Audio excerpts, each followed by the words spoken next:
Hoy, good morning. Ang mission namin ngayon ay maglilinis kami kaya ito nanghihiram ako ng mga gamit pang butas dun sa mga pader para sa kortina na ilalagay namin pagkatapos namin maglinis kasi magpapablessing kami sa susunod na mga araw.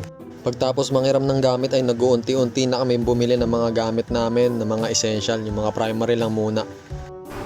Pwede palo sa ulo ba to? 330. 380. 380. Ito na lang, siguro mas malambot to para pag ipapalo sa akin ng asawa ko. Mo lang yan. Ako na mamimili, ako pa masasaktan eh. Oo nga, 480 na. Wala nga talaga mga misis. Ako nga. Wala akong pera, kala mo ba? Pag uwi ko mamaya, pagdating nun, galit pa yun. Wala akong maibigay na benta. Naghanap buhay ka na, Oo, akala mo tinago mo. Bali pa 20. Lahat ng pinili ko, hindi ubra sa ulo ko eh. Pag pinalo sa akin.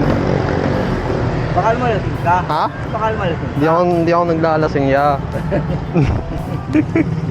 Hindi tayo harap sa miss natin ng lasing. Oo, wala. Salamat. 420. Wait, 450 dapat. sobra ka pa, isa. Sobra ba? 70, 80. Ayos lang. Kompleto na kaya, salamat ha. Bira yun. Ha? Bira yung binabalik. Bira? Oo. Baka kanya lili lang pwede magbalik. Ganito siya, sabi ko bira. Hindi kita linuloko bira talaga. Thank you ya. Ang napagkakatiwalaan sa maliit na bagay ay napagkakatiwalaan sa malaking bagay. Basic principle lang yan, doy. Okay, kabit ko muna tong ilo na nabili ko dun sa abubot. Okay, buksan. Wow, lakas. Parang naibon. Labo kasi niya, mas malinaw pa yung ilong ko. Next naman ay hinangat namin yung mga spare na bakal dito.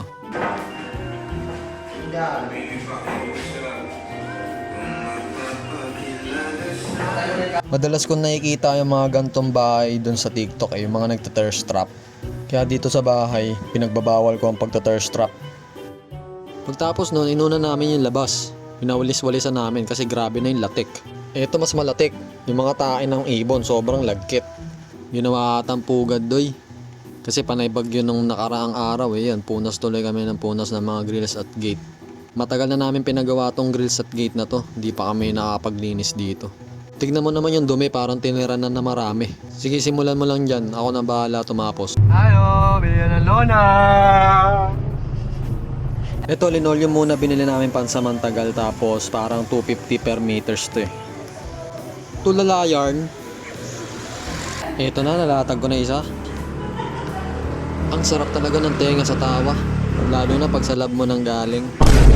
Okay, next, yung second layer na. Pwede nang umiga-higa sa lapag nito pagkatapos nito ilatag. Kaso may uneven area dito banda sa pintuan namin kaya sininsil ko muna yan. Para mailatag na maayos yung linoleum. Gamit ko dito L-bar tsaka isang malaking screwdriver. Malayo pa kasi to sa kabiasnan, hindi ko na-anticipate na mayroong ganito. Pagtapos ko ang lagyan ng rugby lahat ay nagutom ako kaya nagpaluto ko ng pansit canton dun sa may tindahan na malapit dito. Inaaya ko siya kumain kaso ayaw niya kasi galing pang trabaho yan tapos rekta kami dito sa aming bahay.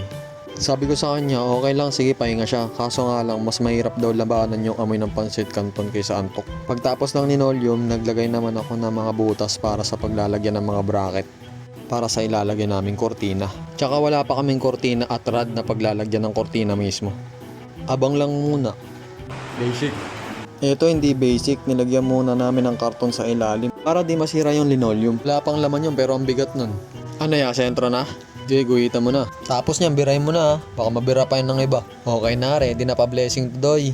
Fan talaga ako ng minimalist, doy. Kita mo, sobrang minimalist, walang gamit.